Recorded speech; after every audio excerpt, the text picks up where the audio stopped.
नमस्कार, आप देख रहे हैं एनबी न्यूज़ और मैं हूं आपके साथ पवन पांडे। स्वागत है आपका हमारे इस खास कार्यक्रम में।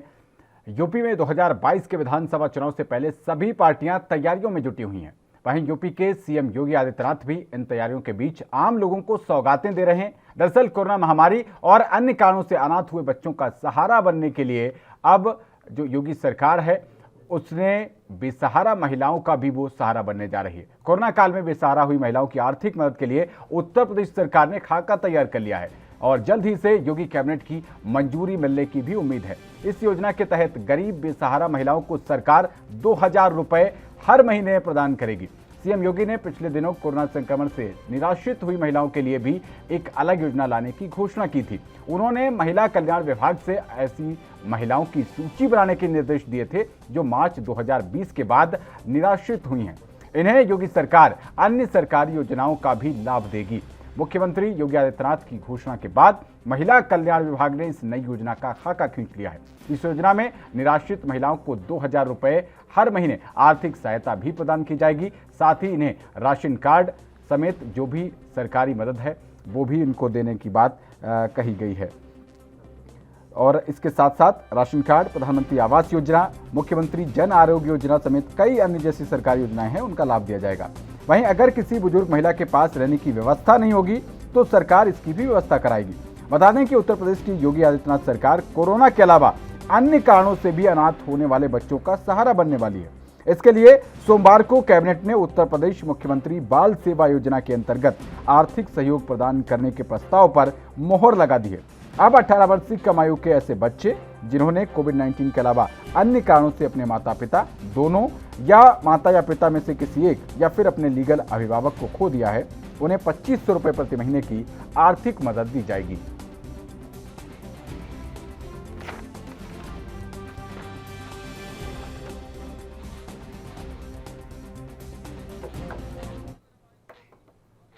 तो इसी विषय पर चर्चा करने के लिए हमारे साथ दो खास मेहमान बीजेपी नेता संदीप त्यागी और कांग्रेस पार्टी के प्रवक्ता कुंवर सिंह लाइव जुड़ गए हैं। बहुत स्वागत है आप दोनों का एएनबी न्यूज पर। सबसे पहले आपसे शुरुआत करते हैं संदीप त्यागी जी। चुनाव आ रहा है तो एक के बाद एक पिटारा खोले जा रहे हैं, क्यों ना इसको चुनावी चश्मे से देखा जाए? नहीं, चुनावी चश्मा नहीं है।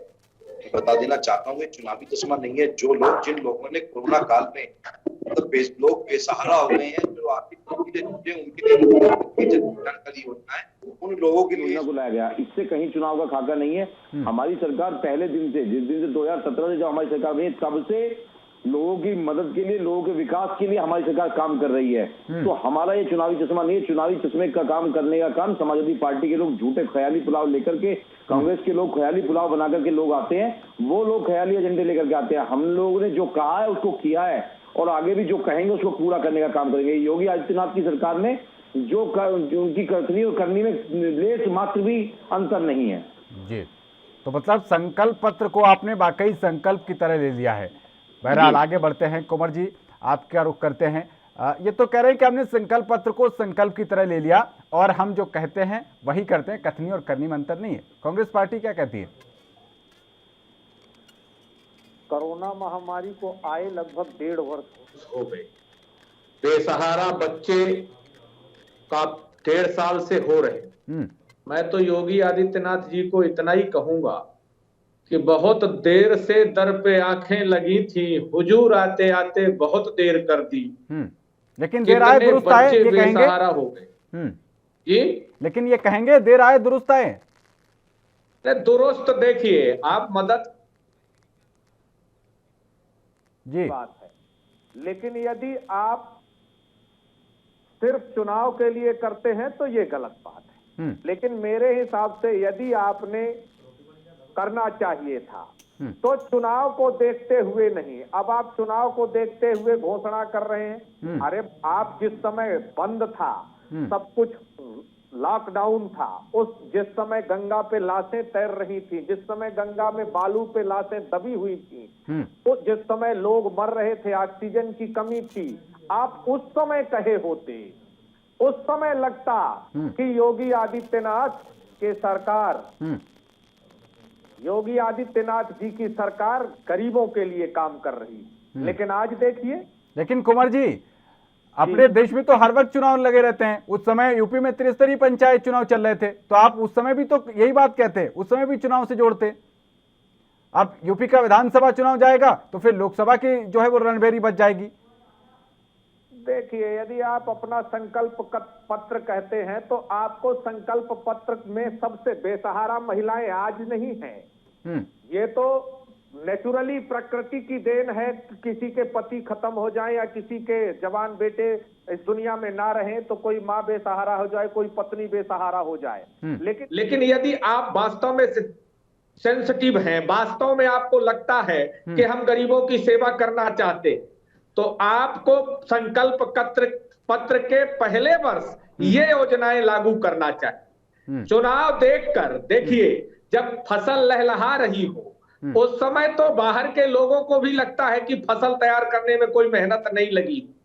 अब चुनाव आने वाला है और आप सारी घोषणा संकल्प पत्र के हिसाब से कर रहे हैं। तो मैं याद दिलाना चाहता हूं पवन जी, अभी इन्होंने 31 मार्च 2021 को मिर्जापुर के मढ़ियान, पटेहरा, लालगंज, हलिया ब्लॉक के जो सिरसीबाद है उसमें 10,000 आदिवासियों को इन्होंने बेदखल करने का एक आदेश पारित किया है। यदि योगी आदित्यनाथ जी वास्तव में जनसेवक हैं तो 10,000 आदिवासियों के साथ इतना बड़ा अत्याचार क्यों, मैं छोटे भाई संदीप से पूछना चाहूं। दूसरी बात, चुनाव देखकर, जैसे मान लीजिए कोई आवश्यकता आविष्कार की जननी है, अब चुनाव आया है तो आप घोषणा पे घोषणा कर दीजिए। कभी आप कहते हैं हम जनसंख्या निवारण कानून लाएंगे, कभी आप कहते हैं कि हम, आपने देखा अयोध्या में श्री राम जन्मभूमि में किस तरह की जमीनों का लेन देन हुआ, ये मुझे कहने की जरूरत अब नहीं बची है। तो सिर्फ इतना ही कहना चाहता हूं कि चुनाव के हिसाब से नहीं, मानविक संवेदना के हिसाब से आप घोषणा करिए, वो अच्छी है, पर चुनाव को देखकर घोषणा वो सिर्फ चुनाव जीवियों का काम है।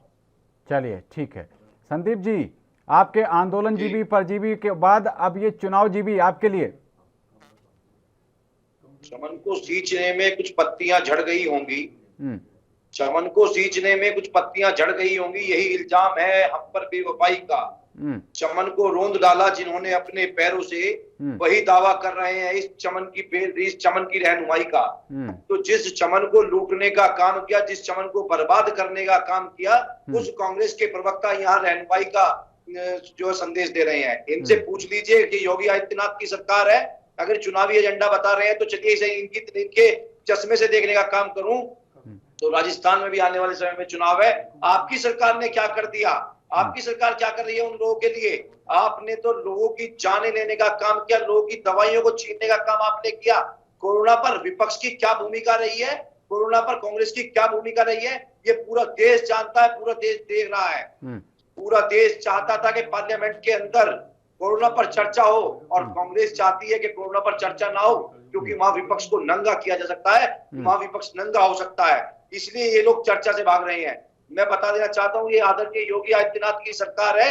आदरणीय योगी आदित्यनाथ की सरकार में जन कल्याणकारी, लोक कल्याणकारी योजनाओं के विकास की पर चर्चा होती है, उन विकास के मुद्दों को आगे बढ़ाया जाता है। यहाँ उन बेसहारा हुई महिलाओं को, बेसहारा हुए बच्चों को अगर कुछ उनकी मदद करने का काम योगी आदित्यनाथ की सरकार कर रही है, तो कांग्रेस के नेता, कांग्रेस के प्रवक्ता उसको एक दूसरे चश्मे से देखने का काम कर रहे हैं, चुनावी एजेंडे से देखने का काम कर रहे हैं। तो इन लोगों को शर्म आनी चाहिए।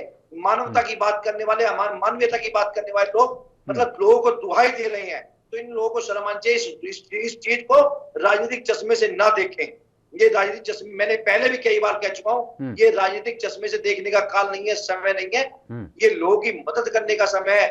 जो लोग बेसहारा हुए हैं उन लोगों के लिए नई योजना लाने का काम आदरणीय योगी आदित्यनाथ ने किया है, वो धन्यवाद के पात्र है। धन्यवाद के पात्र है भारतीय जनता पार्टी की सरकार, योगी आदित्यनाथ की सरकार। योगी जी से काफी आप जो है वो इम्प्रेस भी लग रहे हैं। जो उन्होंने यूपी के सदन में जो पंक्तियां कही थी, उसी से आपने अपने दूसरे राउंड की शुरुआत की थी। आपके पास आते हैं कुंवर सिंह जी। आपने देर से ही सही ये तो स्वीकार कर लिया कि इन्होंने कुछ अच्छा किया, लेकिन आप भी अच्छा कर सकते थे। जब प्रियंका गांधी इससे पहले पहुंची थी यूपी, तो वो तो जो पत्थरबाज थे, जो उस समय सीए के प्रोटेस्ट चल रहे थे, जो सार्वजनिक संपत्ति को नुकसान पहुंचा रहे थे, ऐसे लोगों के पास जा रही थी, तो सवाल नहीं खड़े होंगे आप लोगों पर। जी, प्रियंका गांधी इससे पहले जब और राहुल गांधी जब सीए के प्रोटेस्ट चल रहे थे तो जो दंगाई, जो प्रदर्शनकारी, जिनको बलवाई, जो कुछ आप नाम दे दीजिए, वो लगातार सार्वजनिक संपत्ति को नुकसान पहुंचा रहे थे, आगजनी कर रहे थे, उसमें कई लोगों की मौत हो गई। आप तो उन दंगाइयों के साथ खड़े हुए दिखाई दे रहे थे, आप उनके घर घर जाकर उनसे मिल रहे थे। पवन जी, मैं एक सवाल पूछना चाहता हूं। संगीत सोम विधायक हैं भाजपा से, दंगा उनने भड़काया। संजीव बालियान भाजपा के नेता हैं, मंत्री भी जी, उन्होंने दंगा भड़काया, उन पर आप सवाल नहीं पूछे। मैं एक बात आपसे स्पष्ट करना चाहता हूं। अभी साथी कह रहे थे हमने चमन को बर्बाद किया। पिछले 4 साल में आपने 326 केस देशद्रोह के दर्ज किए, जिसमें 559 लोग गिरफ्तार किए गए हैं और सिर्फ 10 लोगों पर देशद्रोह का मुकदमा साबित हुआ है। तो बाकी क्या 540 लोग आपके जुर्म का शिकार हुए हैं? दूसरी बात, देश के अंदर उत्तर प्रदेश महिला उत्पीड़न, बेटी बलात्कार और अन्य महिलाओं के साथ अत्याचार में दूसरे नंबर पर है और पहले नंबर पर मध्य प्रदेश है। वहां भी भाजपा की सरकार है। सर, राजस्थान का भी जिक्र कर दीजिए। जलाया गया, राजस्थान का भी जिक्र कर लीजिएगा। चरित्र है। आपको एक बात और कहना चाहता हूं, जो साथी कहना चाहते हम विकास कर रहे हैं। किसान उत्तर प्रदेश का भी आंदोलन है और गन्ने के जो भुगतान हुए हैं पिछले 4 साल में गन्ने का रेट 1 रुपया आपने नहीं बढ़ाया है, जबकि किसानों को बिजली की जरूरत होती है। पिछले 4 साल में आपने 47% बिजली का रेट बढ़ा दिया। महंगाई का आप जान ही रहे हैं। हमारे छोटे भाई ने अभी संसद की बात की थी। मैं एक बात कहना चाहता हूं, यदि आप चाहते हैं कि देश में शांति हो और संसद चले तो जिम्मेदारी किसकी है? संसद चलाने का काम सरकार का नहीं है। जब लोकसभा के स्पीकर और राज्यसभा के सभापति महोदय सरकार की मोहर यानी रबर का काम करें, जब विपक्षी दल स्थगन प्रस्ताव लाए, विपक्षी दल सवाल पूछने का काम करें, तो आप अपने संसद की कार्यसूची में क्यों नहीं शामिल करते? तब आपकी जिम्मेदारी नहीं है। आपने एक हमारी बेटी ने ओलंपिक में पदक जीता, मोदी जी ने तुरंत फोटो खिंचवा दिया, बोले मोदी जी की मेहनत से। मैं एक बात स्पष्ट करना चाहता हूं, 230 करोड़ रुपए का खेल बजट मोदी सरकार ने इस साल 2021 में घटा दिया। वो बात भी उजागर करिए ना।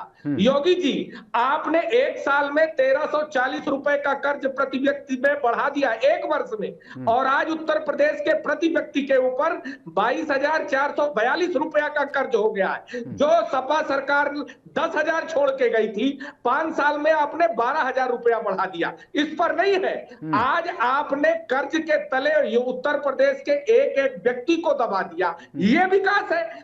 और बनारस, देश के प्रधानमंत्री जिसको क्योटो बनाना चाहते थे, 2016 में कुछ गांवों को गोद लिया था संसदों ने, वो गोद से उतरे क्या? चलिए ठीक है, जवाब ले लेते हैं कुंवर सिंह जी। काफी लंबी फहरिस्त हो गई आपके सवालों की, जवाब ले लेते हैं।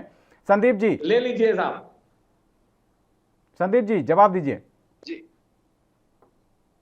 बनारस पे चर्चा करने से पहले मैं पूछना चाहता हूं कांग्रेस के प्रवक्ता से, जो कांग्रेस की परंपरागत सीट नहीं है या आज भी है, जिसको परंपरागत सीट रायबरेली और अमेठी को अपनी सीट मानने वाली कांग्रेस, जो पिछले 40 साल से जो उनकी सीट रही है, उस सीट पे क्या आज तक हुआ है मुझे बता दिया। आज तक क्या काम किया है वहां के सांसद ने? जब आप मुख्यमंत्री थे तब भी आप रायबरेली में कुछ नहीं कर पाए, और जब आप नहीं थे तब भी आप कुछ नहीं कर पाए।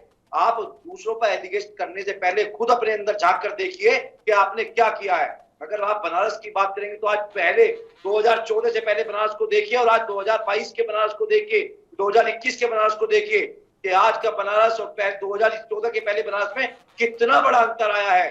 आज लोग बनारस जाने के लिए तरसते हैं कि हम बनारस जाएंगे, काशी विश्वनाथ के दर्शन करेंगे, बाबा के दर्शन करने के लिए लालायित रहते हैं। पहले लोगों को सुविधाएं नहीं थी, लोग जाते हुए डरते थे, लोगों को खौफ रहता था, ना सड़कें अच्छी थी ना सड़कें बदहाल थी। चलिए ठीक है संदीप जी, इसी के आगे आपकी चर्चा को आगे बढ़ाएंगे, आपका सवाल जो है उसका जवाब पूरा करवाएंगे। यहाँ पर रुक रहे एक छोटे से ब्रेक के लिए, बने रहिए एनबी न्यूज के साथ।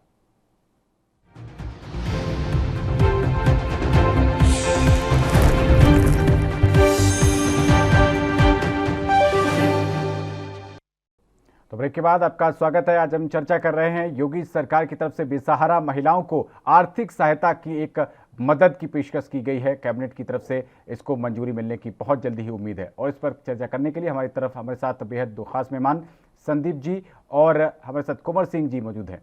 संदीप जी, आप पहले तो इनका जो आप अपना जवाब पूरा करेगा, उसी के साथ ये भी और बताइएगा कि जो आपके मंत्रियों की तरफ से लगातार कोरोना काल में लेटर भेजे जाते रहे, क्या उस पर कुछ अब कार्रवाई आगे और बढ़ने वाली है? क्योंकि तीसरी लहर भी अब जो है वो दस्तक दे रही है, कोरोना केस इस बार फिर से बढ़ने शुरू हो गए हैं।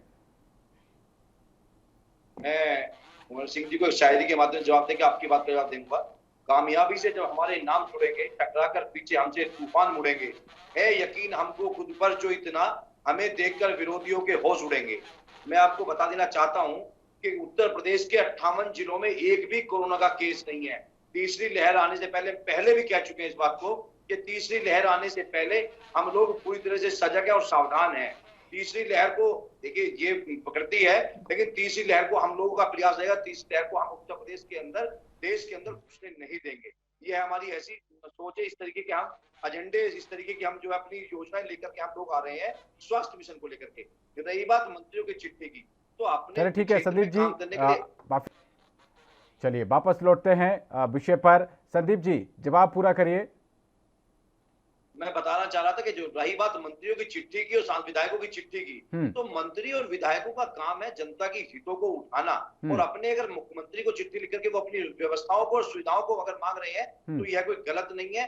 उन्होंने अपनी व्यवस्थाओं को सुधारने के लिए माननीय मुख्यमंत्री को चिट्ठी लिखी है, माननीय मतलब विभाग को चिट्ठी लिखी है, तो ये विभाग की जो कमजोरियां है उनको दुरुस्त करने का एक माध्यम था, तो ये कोई गलत नहीं है। और दूसरी बात ये कि जो मुख्यमंत्री जी कर रहे हैं, ऐसा मुख्यमंत्री इस देश को ना पहले कभी मिला है ना मिलेगा।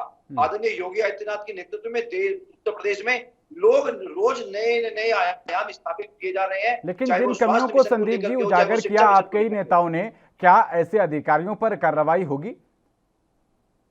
जिन लोगों अधिकारियों ने लापरवाही बरती है या जो कोई अधिकारी किसी भी चीज में लिप्त पाया जाएगा, उसके खिलाफ 100% कार्रवाई होगी। चलिए ठीक है जी। कुंवर जी, 2022 के विधानसभा चुनाव के मद्देनजर आप देख रहे हैं कि चुनाव को लेकर योगी आदित्यनाथ की सरकार जो है वो लगातार एक के बाद एक नई घोषणाएं कर रही है। आपकी तरफ से क्या प्लान है, या फिर आप पिछली बार की तरह 27 साल यूपी बेहाल का नारा देकर एक बार फिर से साइकिल पर चढ़ जाएंगे? अपने पार्टी की स्ट्रेटजी है, हमको चुनाव पे आना है, हम पूरी ताकत से आएंगे, और साइकिल पर चढ़ना हो या हाथी पर चढ़ना हो तो ये तो वक्त तय करता है। आपने देखा है भारतीय जनता पार्टी तो कभी महबूबा मुफ्ती जी के साथ चढ़ती रही है, कभी हाथी के साथ, तो कभी साइकिल के साथ, तो कभी किसी के साथ। आज एनडीए जो बना है अकेले बीजेपी का नहीं है, तो ये तो स्थितियां तय करती हैं। बहरहाल हम उत्तर प्रदेश में ताकत के साथ लड़ेंगे, पूरी शिद्दत से लड़ेंगे। हमारी नेता आदरणीय प्रियंका गांधी जी के नेतृत्व में उत्तर प्रदेश में चुनाव लड़ेंगे। आने वाले वक्त में स्थिति साफ हो जाएगी कि कहां कितना क्या होगा।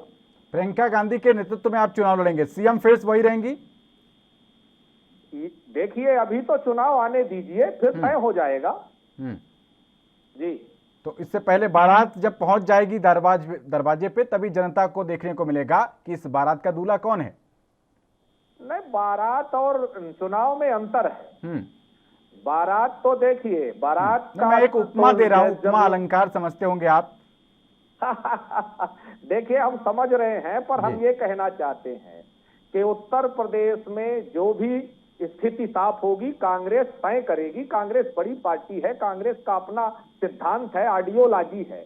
समय आने पर घोषणा होगी, समय समय पर हम करते रहे हैं। तो बड़ी पार्टी किस लिहाज से?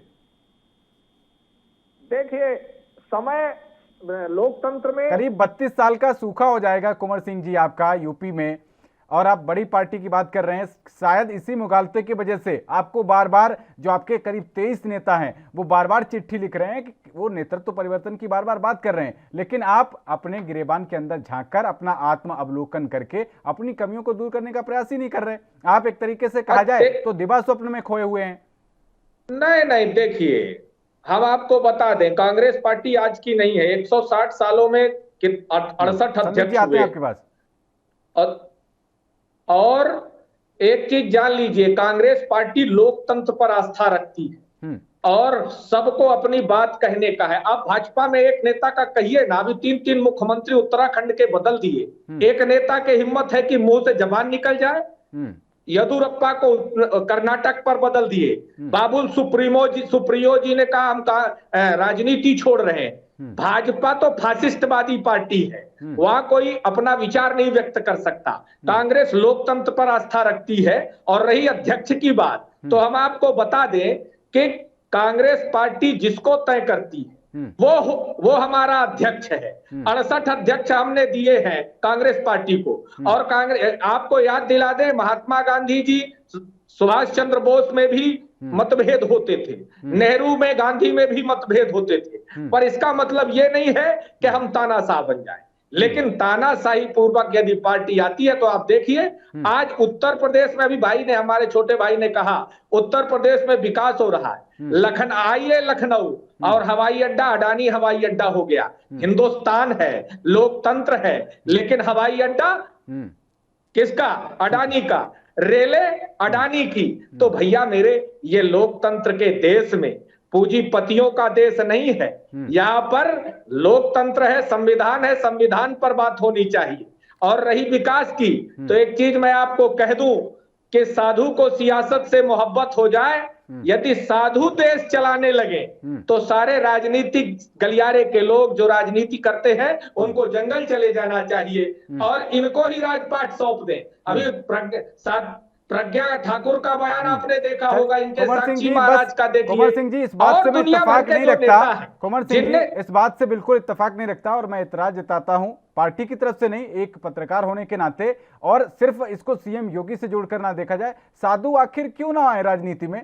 अगर चोर, डकैत, बलात्कारी और तस्कर आ सकते हैं, आपने देखा होगा कि जो हमारे विधानसभाओं में और संसद में जो लोग बैठे हैं उनके ऊपर क्रिमिनल केस हैं, अगर वो जनप्रतिनिधि बन सकते हैं तो साधु में क्या दिक्कत है? दिक्कत नहीं है, यही तो पवन भाई आपसे कहना चाहता हूं। योगी आदित्यनाथ का रिकॉर्ड देखिए ना, गोरखपुर में कितने मुकदमे दर्ज हैं। यही योगी आदित्यनाथ हैं जिनके ऊपर मुकदमे दर्ज हुए थे, तो संसद में किस तरह विलाप किए। और कल को अगर आपके लल्लू जी, जिनके ऊपर इतने मुकदमे अभी दर्ज हो रहे हैं, कल को आपके अगर लल्लू जी, अगर इनको कोई बड़ा पद मिलता है, ये मुख्यमंत्री बनते हैं, तब यही बात बीजेपी की तरफ से कही जाए, विपक्ष की तरफ से कही जाए, तब आप कहेंगे कि ये तो राजनीतिक साजिश के तहत लगाए गए थे। पवन भाई, मैं एक बात कहना चाहता हूँ, साधु पर आपने किया है, वो लल्लू नेता आदमी है, विधायक है, और वो करेगा। राजनीति में कर रहे हैं ना, आपसे राजनीति में कर रहे व्यक्ति पर आप जानते हैं। कुंवर जी, हम लोग भी जो आए हैं वो इसी के कमरों में बैठ के और किताबें पढ़ के पत्रकार नहीं बने हैं, जानते हैं, जमीन से उठ के आए हैं। और राजनीति में किस तरीके से मुकदमे दर्ज होते हैं, क्या क्या खेल होते हैं, सब कोई जानता है, आप भी जानते हैं। नहीं, हम देखिए, आप, इनकी एक हिंदू वाहिनी सेना थी, सेना ने क्या क्या किया आप नहीं जानते? किस तरह के उनके शागिर्दों ने काम किया है। आपका स्वागत है, देश देख रहा है, लेकिन मैं इतना कहना चाहता हूं कि चोला ओढ़ के मत आइए। आप आइए ना राजनीति में, आपका स्वागत है, छाती ठोक कर आइए, पर यह मत बनिए कि हमारे तो हम संन्यास जीवन करते हैं, हमारे पिता का नाम दूसरा, फिर हम पिता का नाम बदल दे। तो भ्रम में मत कोई पहला मामला नहीं है। इससे पहले उमा भारती जी बन चुकी है मध्य प्रदेश में, और उससे पहले अगर बात करें तो एनटी रामाराव, वो भी संती थे और वो भी मुख्यमंत्री पद पर उन्होंने सेवाएं दी थी। खैर, संदीप जी, आप कुछ ऐड करना चाह रहे थे?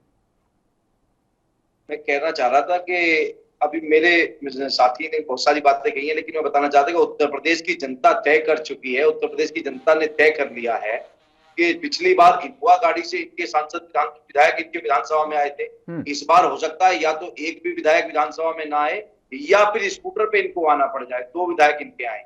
ऐसा उत्तर प्रदेश की जनता तय कर चुकी है। योगी आदित्यनाथ के नेतृत्व में, आदरणीय योगी आदित्यनाथ के नेतृत्व में, नरेंद्र मोदी की रीति और नीतियों पर उत्तर प्रदेश की जनता ने तय कर लिया कि पूर्ण बहुमत के साथ में 2022 में योगी आदित्यनाथ ओवर कॉन्फिडेंस में नहीं दिख रहे संदीप जी। लगातार आप पर लगातार आपके सहयोगी आपके खिलाफ खड़े हुए दिखाई दे रहे हैं। अभी नीतीश जी भी यूपी आने वाले हैं और इसके साथ साथ आपके जो वहां पर सैनी जी हैं वो आने वाले हैं।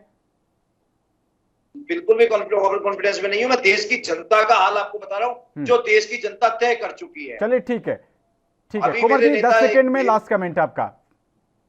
अभी अपने जिला और जनपद का चुनाव देखा है, किस तरह महिलाओं का चीरहरण योगी आदित्यनाथ ने किया है। लोगों को परिचय भत्ते नहीं दिए, लोग राजस्थान महिलाओं से बलात्कार होता है, आपकी नेता ये उत्तर प्रदेश में रहती है, राजस्थान जाती नहीं है। चलिए लीजिए, योगी आदित्यनाथ से भ्रष्टाचारी देता है मुख्यमंत्री संदीप ना जी हुआ और है। कुंवर जी, आप दोनों का बहुत शुक्रिया एनबी न्यूज से जुड़ने के लिए। तो लगातार जो योगी आदित्यनाथ सरकार की तरफ से घोषणाएं की जा रही हैं, विपक्ष उसको लगातार बता रहा है कि ये चुनावी चश्मा है और चुनावी घोषणाएं की जा रही हैं, इनका राजनीतिक इस्तेमाल किया जा रहा है। बहरहाल ये चुनावी हैं या वाकई जमीन पर उतर पाएंगी, जनता के मन को छू पाएंगी, 2022 के नतीजे इसको जरूर बताएंगे। फिलहाल इस पेशकश में इतना ही। देश और दुनिया की तमाम अहम खबरों के लिए बने रहिए एनबी न्यूज के साथ। नमस्कार।